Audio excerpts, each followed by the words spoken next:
organized the march to Parliament in protest to the gross corruption that was going on under the watch of Madame Anita Among.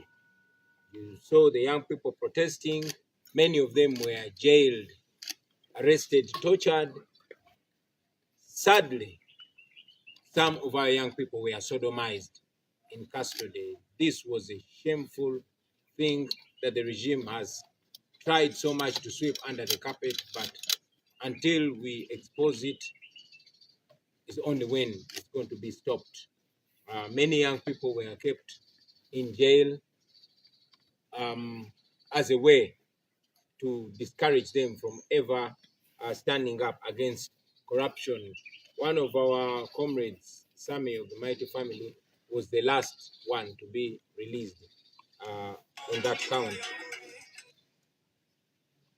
On an even more sad note, the National Unity Platform was very disappointed to learn that even our then Deputy President was involved in this corruption scandal, this money heist at Parliament. We were disappointed to learn that he sat together with other parliamentary commissioners and awarded himself 500 million, which they claimed that it was a retirement benefit. Even if he gave himself that money, only 11 months in office, he had not even made a year. Anyway, as a National Unity Platform, we had to stand firm. So we called him out on that. We asked him to return the taxpayers' money, apologize, and resign his position at the commission. As expected, the regime protected him, and as we speak, he is still in the parliamentary commission, even when the party that appointed him to go there recalled his name. But we do what we can do against the corruption until we have the full capacity to weed it out. We've continued in 2024 to see a worrying state of our economy. We've seen hundreds, if not thousands, of young people daily leaving our country, jumping on planes to the lines of very young boys and girls going to slave in unknown lands. And we've constantly seen and heard stories of torture, stories of dehumanization of our people. Unfortunately, there are reports of very, very minimal or zero assistance from our embassies in these countries. Of course, because our embassies have been reduced to spy agencies of the regime internationally. One of the most embarrassing national census of pursuing one is 2024 now. 3 rebels in the Democratic Republic of Congo of stealing human rights violations, and we were human rights violations, and we were dragged to the is involved in plundering Congo again and supporting rebels in a foreign land again. You and I can now imagine what to expect. Fellow citizens, this year we continue to see tragic disasters. And sadly, most of where official reports show that more people died, and some are actually suspected to still be buried under the garbage of mismanagement of garbage. We saw in Chigogwa a fuel tanker exploding and killing. Official reports show us that 11 people died, but on-ground reports show that many more died and others were wounded irreversibly. We saw the landslide in Ulambuli where more than 20 lives were lost. Unfortunately, those that rule over us responding to these disasters, and they said that they voted badly We even saw clips of his Prime Minister, Nabanja, making jokes at a scene of a disaster. That is where we are, and that is the kind of leadership that is imposed on us. In 2024, and this is important to remind fellow Ugandans, that our public debt grew to over 97 trillion. Now, this is almost double our national budget. 55 trillion of this money is borrowed from those countries that Museveni calls foreign meddlers. Now, you all can tell the hypocrisy. When he is borrowing money in your name, the money that you are going to pay, he calls them for shows more need and more urgency to get rid of him as soon as we can. We've again seen rising abductions in Uganda. Very unfortunately, our people are still missing, but the most recent is the abduction of Dr. Kiza Besigye from Kenya. Dr. Besigye and Haji Obeid Mutale from Kenya. They were illegally abducted from Kenya, brought to Uganda against international law, without any, extradition, legal extradition arrangements. They were brought to Kenya and court-martialed. Of course, we continue to condemn that, but condemning it is not enough. We must fight to practically put it to an end. Because now, we, the people that used to export positivity, we are exporting abduction. And the cancer is slowly catching in Kenya. We continue to see people in prison because of their conscience. So many political prisoners are still in prison. The nation was shocked to see 19 of our comrades coerced into accepting crimes they did not commit. Among these is the renowned Olivia Rutaya, who was coerced and told that she either had to,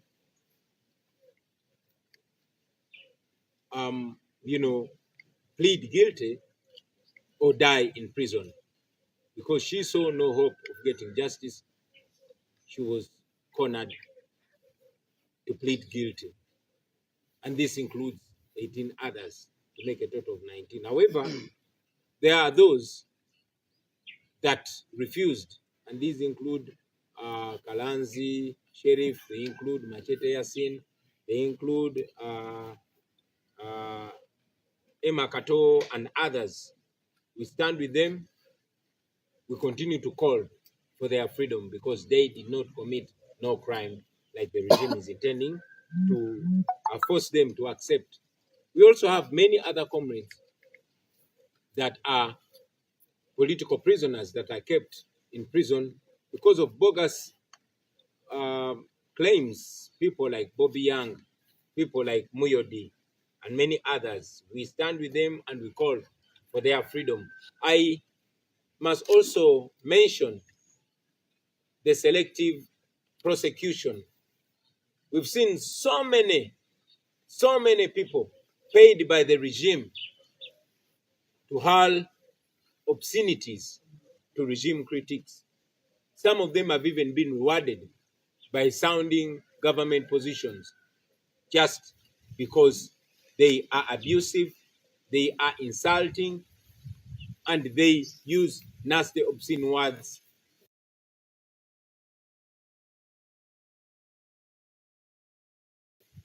against the opponents of the regime, but they've been rewarded. But there's a young man called Musuza Juma, also known as Madubala. He continues to rot in prison for speaking or for being regarded abusive to the regime. We condemn that. We call for equality. We call for justice for everybody. But most importantly, we call for the joining of hands to remove this immoral and oppressive regime of General Museveni and his fellow thieves. We must save our country. Otherwise, justice won't be served.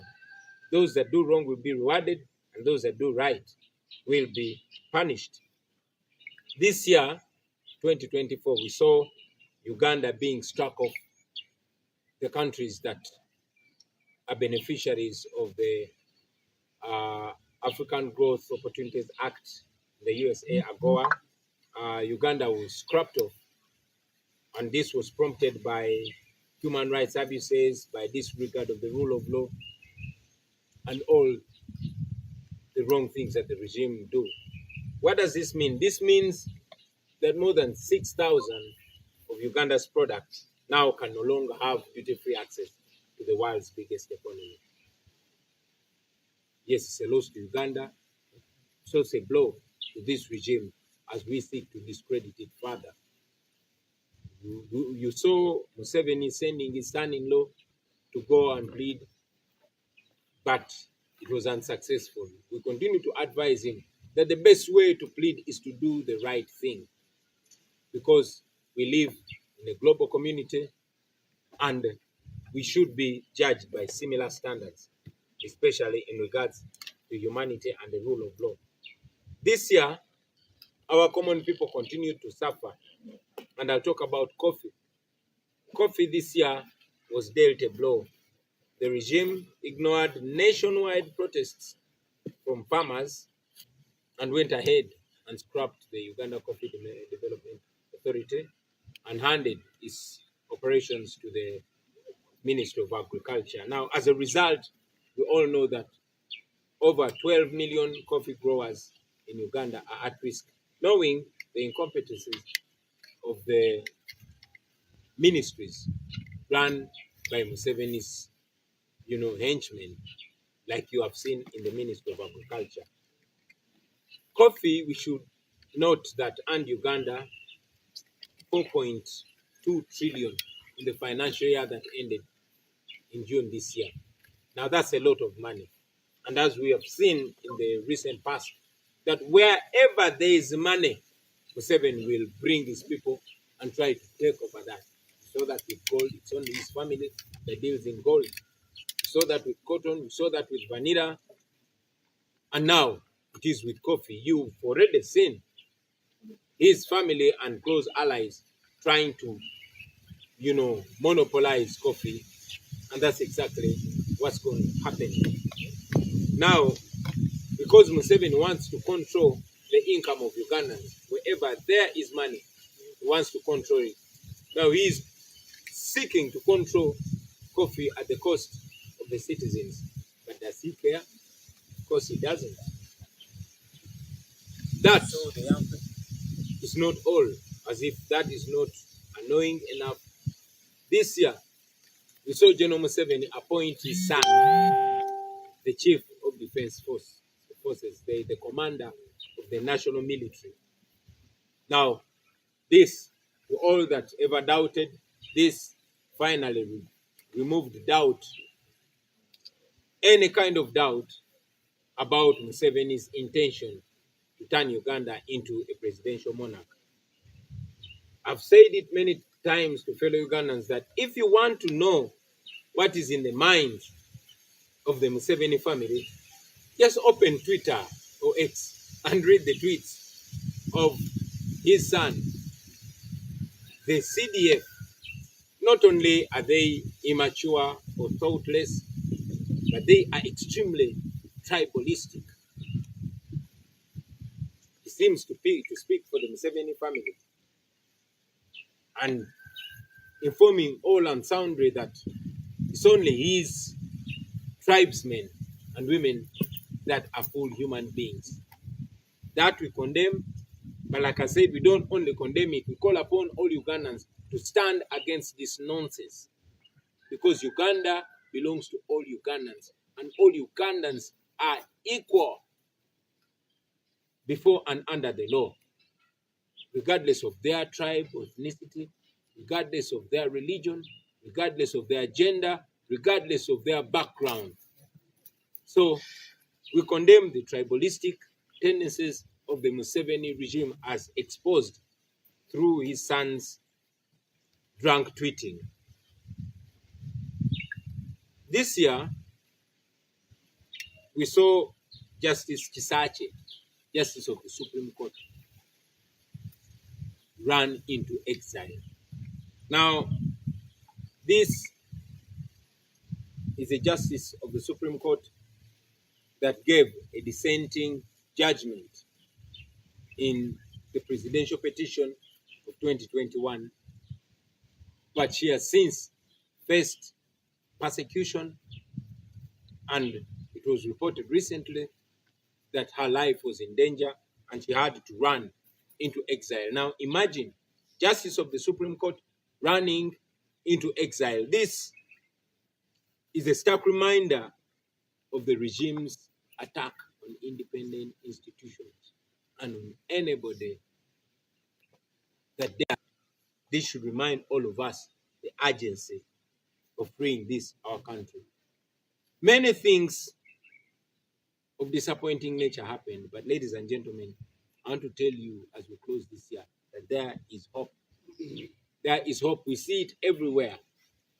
This year we had a nationwide tour amid these challenges, amid this constant interruption by the regime, police, and military, amid this motivation from the population.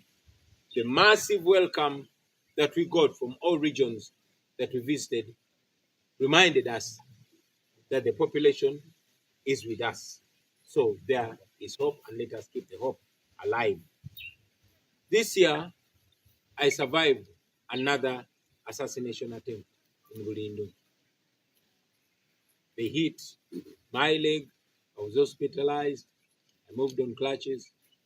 And thanks to the Almighty God, I am now well. That shows you that God is on our side. And when God is on our side, it does. And this year, we passed our first cohort of leaders. So that also continues to remind us that we are taking the right steps in the right direction. And it gives us hope. So, ladies and gentlemen, as we close this year, we salute all of you. To all of you, fellow Ugandans, here in Uganda and abroad, that have stood with us, guided us, positively and constructively criticized us, advised us, we thank you. We salute you. To all those that have had challenges, let us use those challenges to be better. Let us use the lessons and experiences of 2024 to bounce back bigger and better and stronger. Let's go into 2025 determined to make the best out of it and to make it a turning point of our lives and of the political future of our country. I will be speaking to you in the first week of January 2025 to share my insights and thoughts of the new year. But for now, I just want to thank you very much for staying alive, for staying positive, for staying moral, and for staying patriotic. I wish you a very happy 2025, and may God bless all the works of your hands. And may 2025 be a transformative year and a year of turning tables. Thank you very much for God and my country. Chogamba biri muno Uganda. Okay. Estematimba bwejira abadde avuddewo. Gambidde mutaata. Basebo ne banyabo nsanyuse nnyo okubalabako. Mwenna Abaganda baffe bannamawulire ne bannayuganda bannaffe. Mwe abali wano naffe leero abali mu ggwanga lyaffe Uganda n'abo abali ebweru w'eggwanga.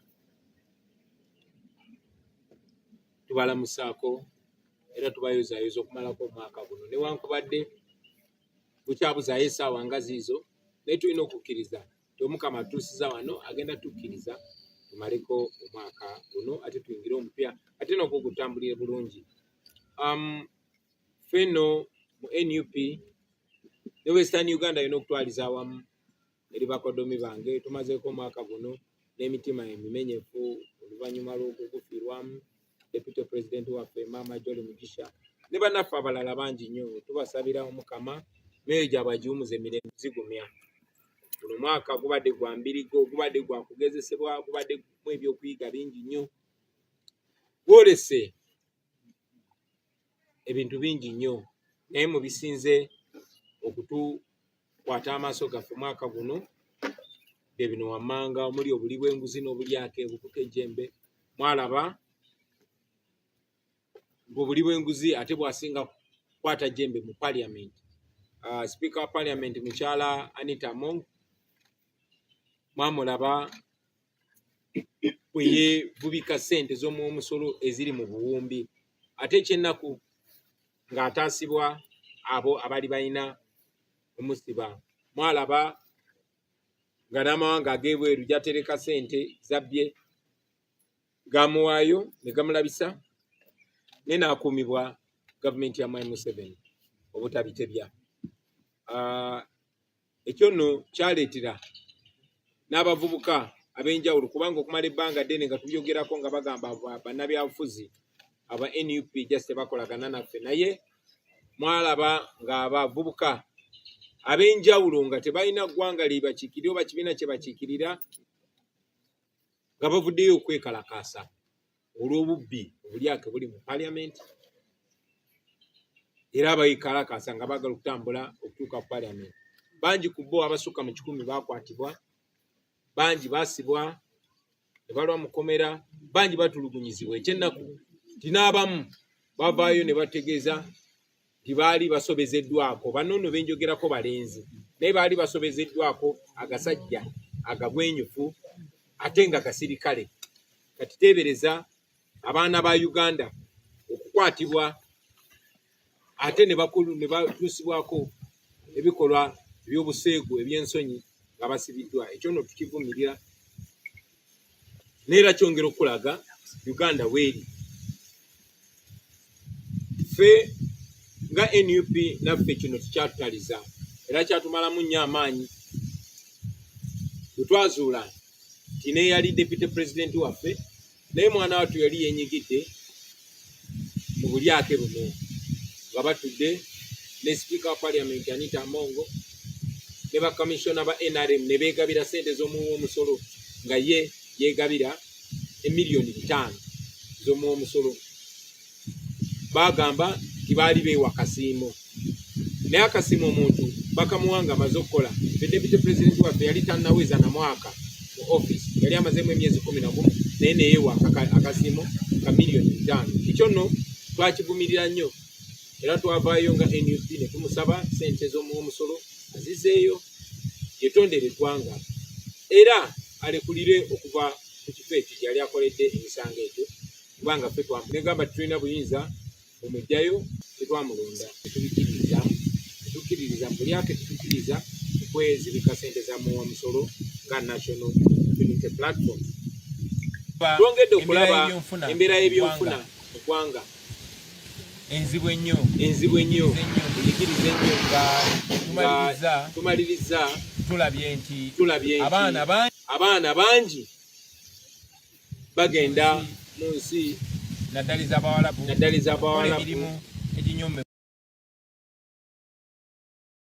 okola emirimu eginyoomebwa. Kyandibadde nti bagenze kukola naye tufuna lipooti nnyingi nnyo, abangi batuusibwako ebikolwa eby'ensonyi n'abalala ne badda nga bafudde. Ekyo kyongera otulaga embeera y'ebbula ly'emirimu n'ey'obwavu eri mu Uganda tulina okulwana ennyo okukyusa. Naffe kennyini kyongera otulaga eddimu lye tulina ng'abakulembeze singa tuba tumaze okugyako Museveni. Tuba tulina eggwanga tonnyo, tewali mirimu ate n'ebyenfuna biri bubi nnyo nnyo. Ekimu ku bisinza okuswaza mu bibaddewo omwaka guno ye national census oba okubala abantu okubaddewo. Ssente nnyingi nnyo ezaateekebwamu n'obudde bungi obwateekebwamu, naye nga bwe mwalaba bangi abakozi ababala abantu tebaasasulwa, bangi ebyuma bye baali balina okukozesa byafa nga tebannakola, ate ne bannayuganda bangi nnyo tebaabalibwa.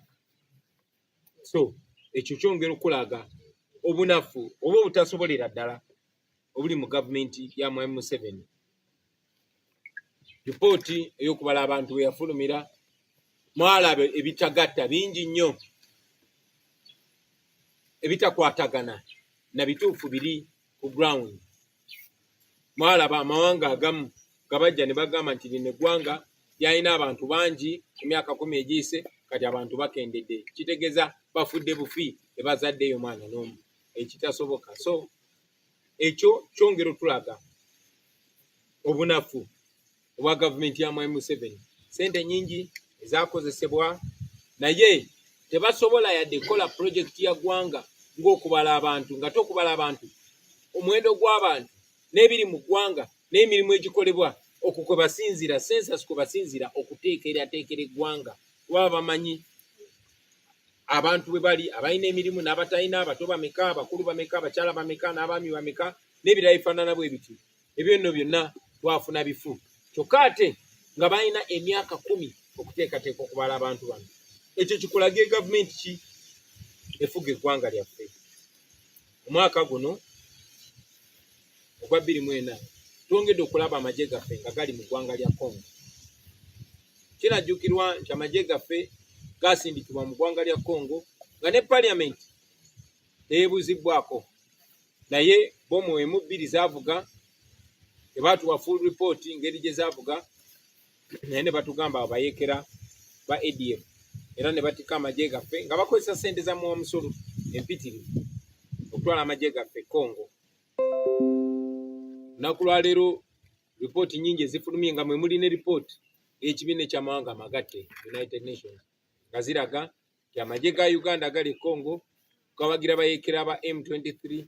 Amagye ga Uganda gali Congo genyigira mu kunyagulula ebyobugagga eby'eggwanga lya Congo n'ebirala bifaanana bwe bityo.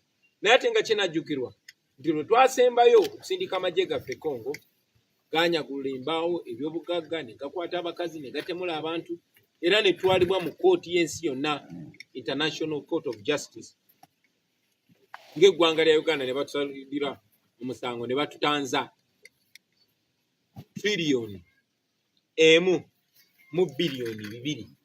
Kitegeeza batutanza ebillion 100 mu 2. Ezo no Museveni si agenda ozisasula oba abasirikale be. Ezo abaana bamwe n'abazzukulu be bagenda ozisasula. So ekyo kikulaga kikyo olina okusuubira ku mulundi guno ng'amagye gaffe gazeeyo Congo. Omwaka guno 2024 tulabye ebikangabwa ebyenjawulo, natural disasters ezibaddewo. Si natural disasters, tragic disasters, kubanga ekyali ekiteezi kasasiro n'abika abantu, n'abika ekyalo Kiramba, natta abantu abasukka mu 3 nga bwe batugamba, naye ku ground ekiteezi batugamba abantu abafa bangi okusinga abo, n'abalala bangi bakyabikiddwa kasasiro. Ekyennaku bwe babatwala mu kampu bamaliza buli omu bamuwaddeyo million 2 ezitasobola na kubeezaawo maka mwezi, ne babasiibula bwe batyo. Twalaba tanka y'amafuta eyayabika ekigogwa netta abantu abasukka mu 11 balipooti bwe zaatulaga newankubadde ku ground balaga nti bangi abaakosebwa, abaafa n'abaalumirizibwa n'abakyali abalwadde. Twalabye landslide oba okubumbuluka kw'ettaka e Bulambuli, abantu abasukka mu 2 ne bakasulamu akaba n'amaka mangi ne gakosebwa. Kyewuunyisa Mwai Museveni ye nga bw'abeera mu kubalaata, bambuuza ku by'ekiteezi yagamba mwalonda bubi, era ne minisita we Nabbanja yalabwako ng'ali ku ssiini ewagudde ebikanga bwebyo, naye nga ye ali mu kubalaata bubalaasi. Ekyo nno kiraga abakulembeze be tulina n'ebizibu by'Abannayuganda kiki ebitegeeza gye bali. Mu 2024 muno mwennyini ebbanja eribanjibwa Uganda lyongedde okulinnya era kati nga lisusse mu trillion 97. Kakati ekyo kiraga nti gikubisaamu kumpi embalirira y'ensi gye tulina. Kati ku ezo ssente kyewuunyisa nti obutabalika 55 trillion zo zeewerebwa mu zino ensi Mwai Museveni ate zaavumirira bwe tubeera mu nsi zino nga tubagamba temwola Museveni ssente kubanga azikozesa bubi, ate ffe tugenda ozisasula ng'agamba tukolagana n'abazungu. Mwami Museveni yennyini gana amawanga bw'aba agewolako ssente agayita mikwano gya Uganda Development Partners, naye bwe bamugambako okutulugunya abantu, kukiwamba abantu ne mukuba obululu, Mwami Museveni ng'agamba abo bayingirira ebintu bya Uganda. Naye jjukira beewozeeko triliyoni esukka 5.5. So ndoze kyongedde tulaga obunanfuusi bwa Museveni. Omwaka guno ekiwamba abantu kyeyongedde nga tukyabanja bannaffe bakibalama bakanatta n'abalala, ate okuwamba abantu tekomye ku bantu ba bulijjo. Eyasembeyo mwalabye nti bawambye Dr. Kizza Besigye.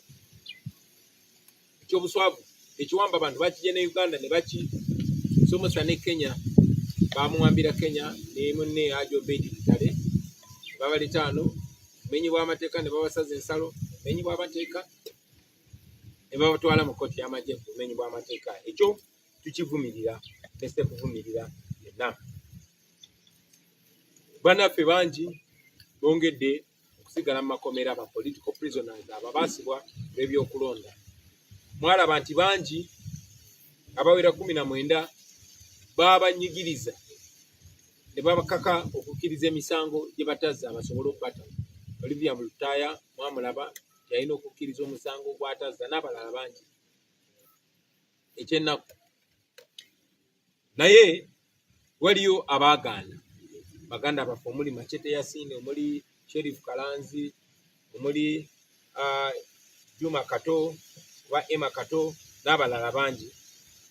Tuyimirira nabo era twongera okubanja tibasumule abantu baffe kubanga tebalina musango. Ekyo nno kindeetedde era n'okufuna chance okwogera ku baganda baffe abalala bali mu makomera nga Bobi Yanga nga Muyodi abatalina musango, tubabanja. Muze mulaba nti eno gavumenti ya Museveni terina kyekkiririzaamu.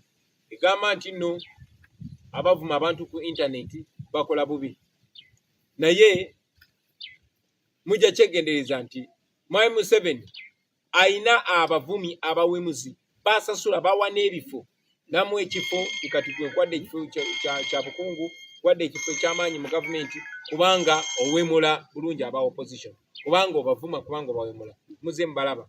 Ne waliwo omuvubuka gwe bayita Musuuza Juma abangi gwe mumanyi nga Madubala, yakwatibwa n'akubwa n'avaamu amannyo n'asibwa paka kati akyali mu kkomera. Kyannaku nnyo twongera okivumirira nga tugamba oba temukkiririza mu kuvuma, then lwaki ssente zaffe ez'omuwa omusolo muziwa abawemuzi ne muba recruitinga ng'omulimu gwabwe kuwemula? Omwaka guno gwennyini basebo ne bannyabo yagadde obajjukiza nti Uganda bagijja ku luse lw'amawanga agaalina okufuna mu nteekateeka y'eggwanga lya Amerika ku tteeka lye baaleeta erya AGOA oba African Growth Opportunities Act mu Amerika. Kino nno kyaddirira okulinnyirira eddembe ly'obuntu, ekiwamba abantu, ettemu n'obutagoberera amateeka ebiri mu Uganda. Kyategeeza ki eri ebintu ebikolebwa mu Uganda?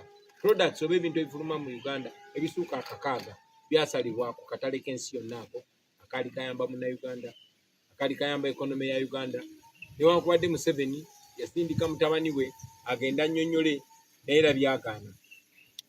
Fenno twongera okumuwa amagezi nti ebintu okuterera mu Uganda tekyetaaga kusindika mukodomi wo kugenda kwegayirira. Kola bukozi ekituufu, wa Abannayuganda ekitiibwa, wa amateeka ekitiibwa, lekerawo ettemu, then byonna byonna bijja kutereera wano mu Uganda. Omwaka guno bingi ebinyigiriza Abannayuganda, naye kikyali ekipya ky'emmwanyi. Mujjukire nti newankubadde Bannayuganda abalimi b'emmwanyi baavaayo ne balaga obutali bumativu ne bawakanya eky'okuggyawo ekitongole ekikulaakulanya emmwanyi ekya Uganda Coffee Development Authority, naye Mwami Museveni ng'akozesa eryanyi yagenda maaso n'aggyawo ekitongole kya Coffee Development Authority n'akigatta ministry ey'ebyobulimi n'obulunzi newankubadde ng'erina obunafu ffenna bwe tumanyi. Kino nno kitegeeza nti abalimi b'emmwanyi abasukka obukadde 12 mu Uganda basula ku tebuukye kuba bamanyi obunafu obwa ministry ekola ku byobulimi. Mwai Museveni muzze mulaba ng'awali ssente wonna ayagala awambewo atekewo bantu be ab'omu nju ab'eŋŋanda ze oba abo abamulya mu ngalo. Kati mwaka guno ogwakaggwako financial year 2023-2024 oguweddeko mu mwezi ogw'omukaaga omwaka guno gwalaga nti Uganda yatunda emmwanyi eziweza obutabalika 4 billion 4.2 trillion shillings. Ezo sente zaali nyingi nnyo. Kati Mwai Museveni naga wano waliwo sente kubanga ezo zikyasizo. That was the highest in 30 years. Kwegamba kikulaga nti Uganda Coffee Development Authority n'obunafu bwayo yali etumbudde omutindo gw'emmwanyi nga ne sente zetufuna mu mmwanyi zeeyongedde. Naye Mwai Museveni kubanga yayagala ye yaba controllinga emmwanyi ne kasente akava mu mmwanyi naggalawo UCDA nga tafuddeyo kigenda kutegeeza ki eri abalimi b'emmwanyi. Kati nno oba ekyo mulowooza kye kinyiiza okusinga mu mwaka guno gwennyini Mwai Museveni yajjawo okubuusabuusa kwonna yagezaako okuzimba bwakabaka bwe ku ttaka eritali lirye. Mwai Museveni yalonda mutabani we abeere nga yakulira amagye. Kakati bw'oba oyagala okumanya ekiri mu bwongo bwa Mwai Museveni oba bwe kiri mu bwongo bw'abo abamwetoolodde oba famire ye, tolina genda wala, genda ku Twitter oba X olabe mutabani we byawandiika. Tebikoma bukomi kubeera bya kito oba bya buwumbatuutu, no, biraga obusosoze mu mawanga obw'ekimmemmette. Biraga nti ye mutabani wa Museveni n'ab'enju ye ne famire ye balaba nti ab'akabira ye ab'eggwanga lye bokka be bantu.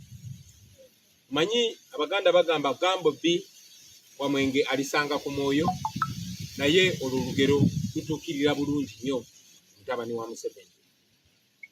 Ekyo kyongere okubalaga bannayuganda bannaffe mwenna nti tuli mu kaseera kakazigizigi bwe tuba tukyafugibwa abantu abalowooza nti abantu ab'amawanga abalala bonna si bantu kimala okujjako bo.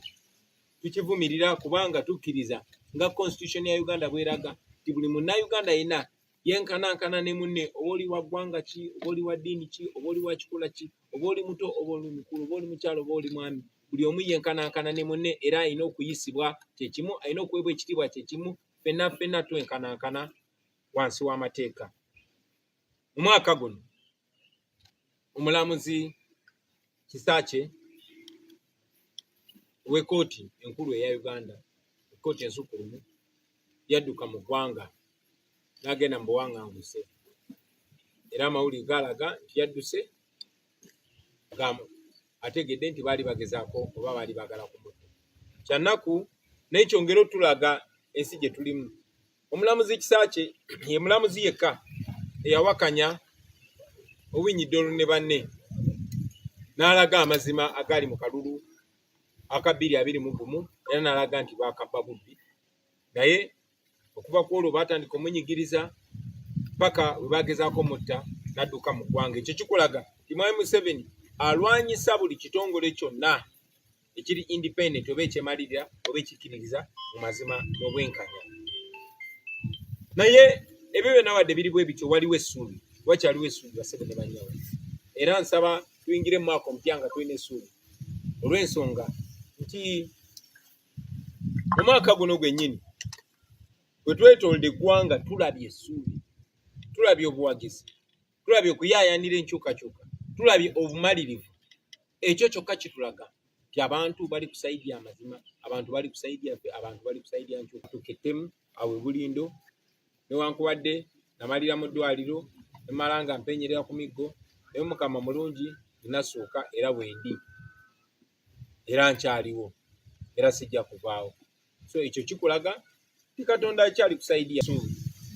Omwaka guno twagulawo essomero lyaffe ery'obukulembeze NUP School of Leadership e Kamwokya awali ng'ekitebe kyaffe ekikadde. Era omwaka guno gwennyini ne tusobola okutikkira abayizi baffe abaasooka. Tukyebaliza Katonda. Ekyo kyongera tulaga nti tusenvula ebigere tubitwala mu kkubo ettuufu. Tugende mu maaso, tetugwa mu maanyi, tetupowa, tugenda kuwangula era tujja kuwangula. So eri bannayuganda mwenna abatuwagidde, abawagidde enkyukakyuka, abaagadde ensi yammwe, mwebale nnyo, mwebalire ddala. Mmwe abali mu Uganda n'abali ebweru mu diaspora, mwebale nnyo. Eri bakulembeze bannaffe mwenna, mwebale nnyo, mwebalire ddala, temujjanga okwo. Eri abo abafiiriddwa, abasibiddwa, abakoseddwa omwaka guno, Mukama abagumye ate abawe amaanyi n'obuvumu tuyingire omwaka ogujja. Ate tukozese ebibaddewo omwaka guno, lessons, experiences bye tulabye ne bye tuyize, ate tuyingire omwaka ogujja nga tulowooza okusinga bwe tubadde tulowooza omwaka guno. Tuyingire omwaka ogujja nga tuli amalirivu okugufuula ogw'enkyukakyuka, okugufuula ffe Uganda. Nja kuwogerako nammwe mu wiiki esooka ey'omwaka omupya nga bane nammwe nange ebirowoozo byange n'ebyendowooza bye tuyinza okutereeza oba okukola okutuuka ku ebyo bye twagala okutuukako. Batwale omukisa guno baagaliza omwaka omulungi ogw'eddembe, ogujjudde essanyu, ogw'obulamu, ogw'okwagalana n'okusingira ddala ogw'okwenunula. Mukama abeere nammwe. I wish you a very happy 2025. Thank you very much. Jonah, was there anyone? Let's have some people. Oh, we have questions. Yes, sir. Wow, Mr. President, byange biri bibiri eby'obwemmundu. Assa abantu n'emmundu omukulu w'ekika ky'endiga naye mwe yagendera n'abalala bangi. Ku lulugwe nga omukulembeze w'ekibiina ky'NUP, ettemu ly'emmundu olyogerako ki eribadde mu 2020? Ekibuuzo ekyokubiri, tugenda mu mwaka ogwa politics oba ogw'ebyobufuzi kafuweeka. Abantu abamu beeteekerateekera okuddamu okwesimbawo mu bifo eby'enjawulo n'abo baddeyo okulaba nga baddayo. Oli mu mativu n'enteekateeka z'ebyokulonda nga bwe zinaatambula 2026 nga tugenda mu biseera by'ebyobufuzi era okomawo okudiisana ne Museveni? Yes, sir. Yeah. Thanks, Mr. President. Happy New Year. I'm Ron Manager of your primary. You're the president of the leading party, the opposition party. How do you rate you as the opposition party amidst factions that are coming up? We've seen already one faction from you. Early January, around 2 weeks in January, there is another faction from you. How do you rate you as the leading opposition party? Yes, thank you. I have two questions. First, you talk about Mr. Policy, and I know you don't have a lot of answers for him, but he's the CDF, so whatever he does sometimes matters. Recently, he said that police should shut down any gatherings where him, the past family, and people, senior government officials are being abused. Abuse can be made, being criticized. So I don't know what do you make of him yet, because in the previous election he was one of he headed the SFC and it was accused of these abductions and stuff like that. Are you aware? And number two, this year we also talked about seeing political prisoners who are released from prison after they killed. You've said many times also check the route that the previous after all, it is not a legal matter, it is a political matter.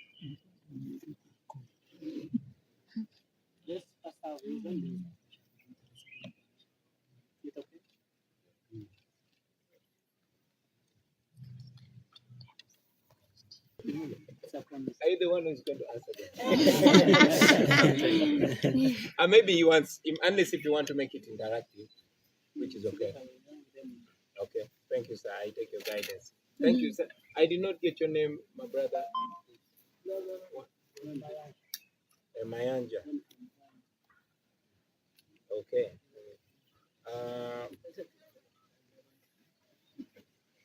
First, Sematimba Bwejire. Eranchide mu Luganda. Sematimba Bwejire ambuuza nti njogera ki ku ttemu ery'emmundu erigenda mu maaso mu Uganda. Ffenna tumanyi kwerinda. Byokwerinda bibi. Poliisi yava ku mulimu gw'erina okukola ogw'okukuuma bannansi n'ebyabwe n'egy'okunoonyereza ku buzzi bw'emisango. Kati poliisi ezannya byabufuzi. Poliisi eringa armed wing eya NRM. Ensonga lwaki mulya mundu tumira bakola mulimu gwayo. Ate ebiseera bingi mwawulira mu M7 nga baakatta Kaweesi bwe yagamba poliisi erimu kawuukumi. So kiteeberezebwa ti bennyini be beenyigiramu eryo ettemu kubanga be balina emmundu. In English, Sematimba Bwejire, you asked what I say about gun violence. And there's also a strong belief that because they are the people with guns, then they are the ones that are carrying out the regime or be with the regime. Supporters anytime, and he pointed to Museveni's son-in-law that he would be responsible. Maybe that's what saved him. So there's more to look at in that angle. Oyongedde n'obuuza nti 2025 tuyingidde kugenda kuba mwaka gwa byabufuzi. Era nkunga bannayuganda bonna abatayesimbyebuka mwe bangira mu bukulembeze mujja kwenyigiramu temutandika kubuuza singa twafunye abakulembeze ababi abatasaana.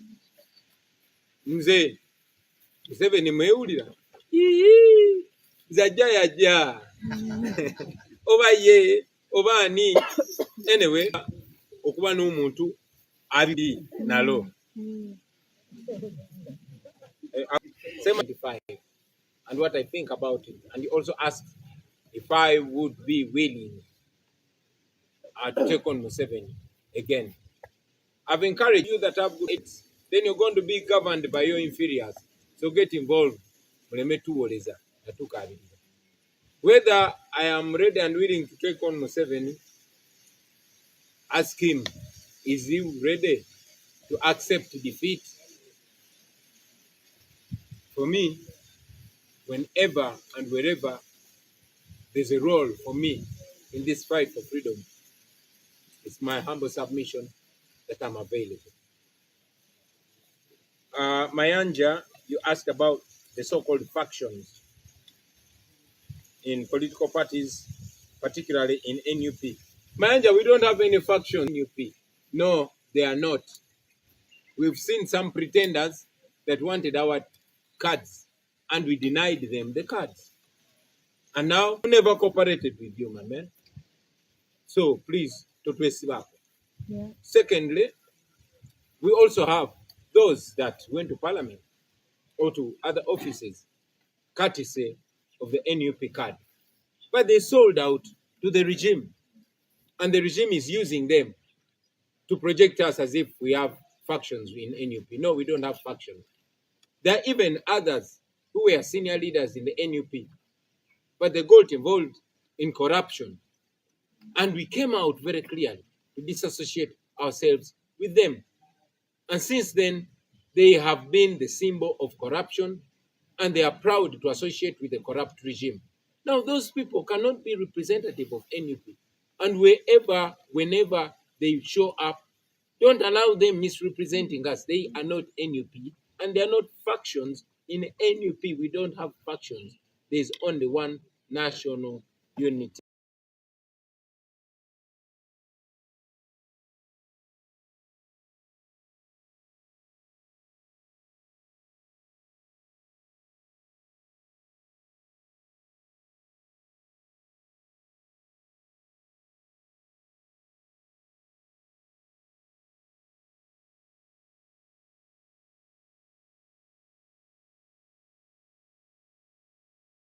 National Unity Platform eri emu yakabonero kaffe manvuuli mukkiriza abantu bonna bannakigwanyiza kubalimbalimba iba NUP si ba NUP about Muhoozi's careless talk.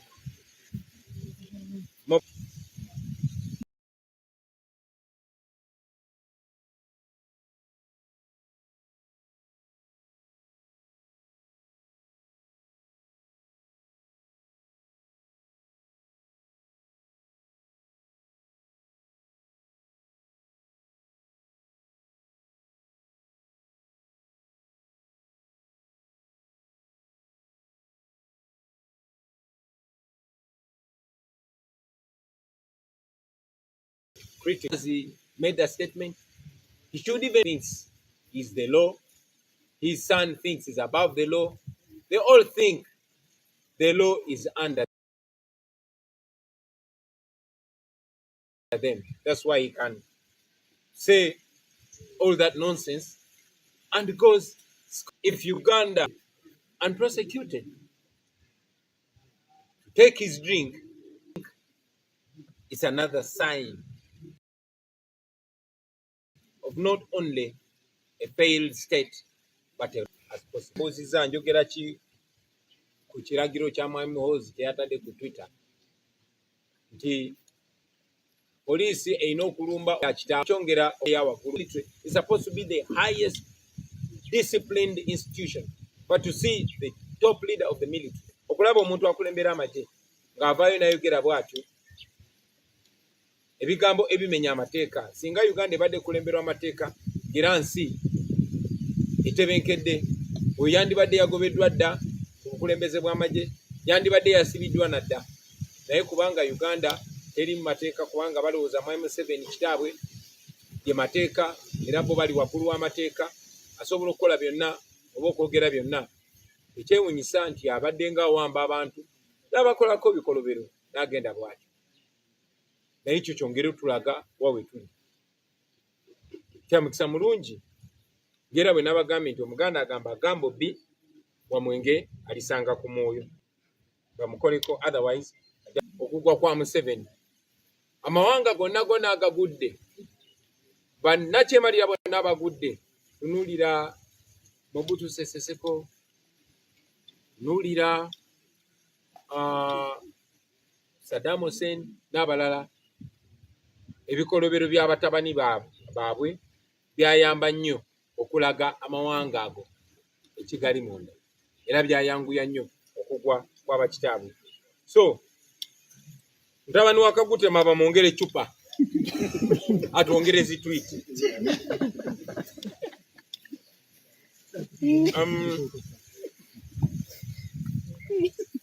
Waliwo ambuuziza Baker asked that would I advise those comrades that refuse to plead guilty to the flimsy charges? Do I advise them to plead guilty? No.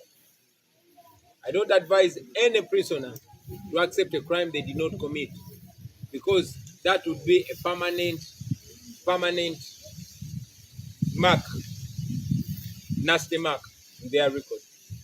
But I understand those that plead guilty, because prison is not a comfortable place. Ambuzi oba bagira ababasigala mukomera abagaana okukkiriza ebisangosango basobole okubatamba, wagira abakkiriza ebisango ebyo bye batazza. Nedda, si wagira muntu yenna atazza musango okukkiriza oba weetaddeko maaka. Eno regimu eyagala ogiyambe wesseeko omusango babeere nga abatakwatira bwereere. Si wagira muntu yenna kwesalira musango gw'atazza. Naye ate sivumirira muntu yenna anyigirizibwa n'amenyeko omugongo n'agamba kale kamale gakkiriza nsobole okuva mukomera nga Olivia Lutayo. N'olw'ensonga eyo okusalawo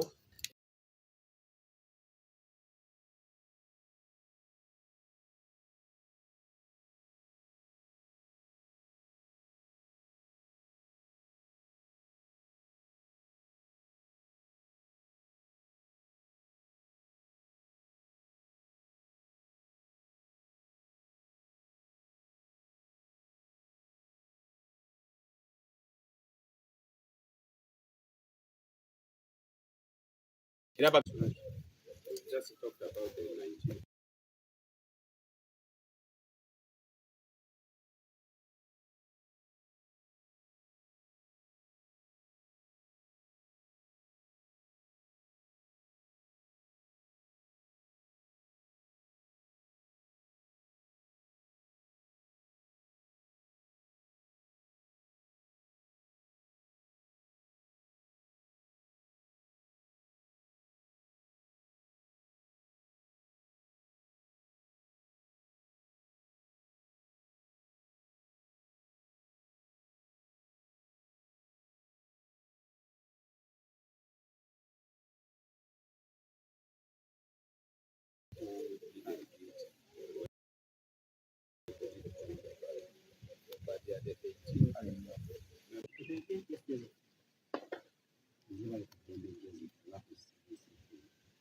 Mr. President, Paula Conti, Ayogerako Nebanamawulire Kubwa President the audience here, family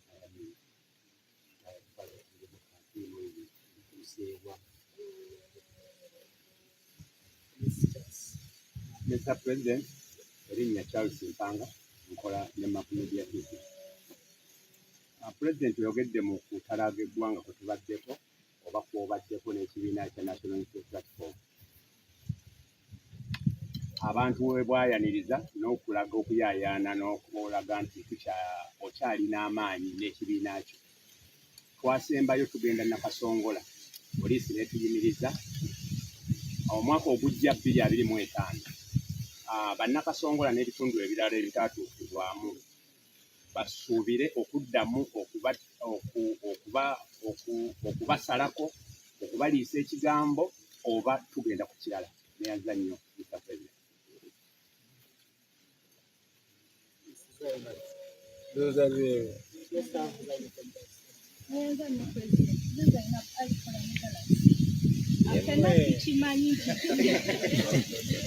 tukimanyi pulezidenti nti okuyimba kyekitone ekyakulera naye ennaku eziyise emabega twalaba abaali eggulu ewa Jenosali Musale nga ekitone kyabwe akitemerako ettaka nga gw'omu ayise mu kitone kino eky'okuyimba.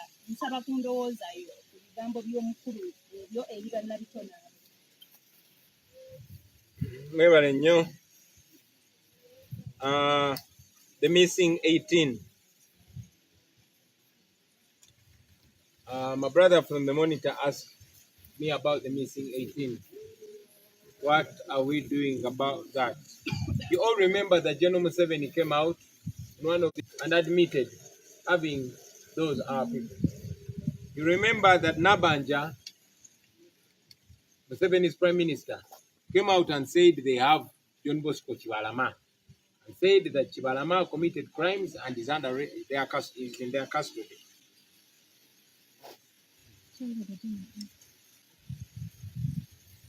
You remember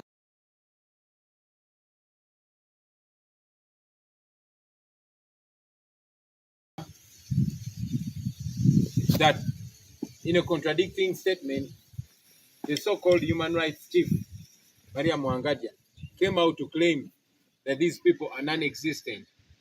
Even when their families brought their passports and their national IDs, she still claimed that they're non-existent.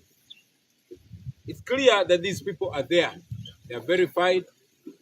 They were owned up. Nabanja owned up Chibalama and all those. We continue to demand mu Luganda ku bantu baffe 18 abamisinga Kanata Muhammad Chibalama John Bosco n'abalala bambabazi yabayina. Nabanja yavaayo Prime Minister Museveni n'akkiriza nti bwe balina Chibalama bamukwata n'emisango gy'obuyeekera n'ebirala bifaanana bw'ebyo era bamuyina mu kkomera gyabwe. So ffe tugenda mu maaso nga tubanja abantu baffe tumanyi mubayina tubaagala era you ask me about the divisions in parties, especially as we get to 2021. It's not new technique. Unfortunately, we are very many steps ahead of him. So he used taxpayers' money, the president of UDP and others. It was that was brought to members of NUP for nothing. So we are moved.